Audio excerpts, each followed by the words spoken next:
یعنی قرآن کو کچھ ماننے اور کچھ نہ ماننے سے ٹکڑے ٹکڑے کر ڈالا. سو تمہارے پروردگار کی قسم ہم ان سے ضرور پرسش کریں گے ان کاموں کی جو وہ کرتے رہے.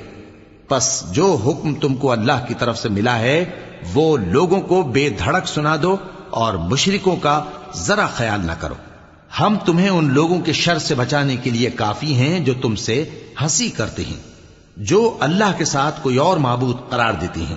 سو ان قریب ان کو ان باتوں کا انجام معلوم ہو جائے گا. اور ہم جانتے ہیں کہ ان کی باتوں سے تمہارا دل تنگ ہوتا ہے، تو تم اپنے پروردگار کی تسبیح کہتے اور اس کی خوبیاں بیان کرتے رہو اور سجدہ کرنے والوں میں سے ہو جاؤ، اور اپنے پروردگار کی عبادت کیے جاؤ یہاں تک کہ تمہاری موت کا وقت آ جائے. شروع اللہ کا نام لے کر جو بڑا مہربان نہایت رحم والا ہے. اللہ کا حکم یعنی عذاب گویا آ ہی پہنچا تو کافروں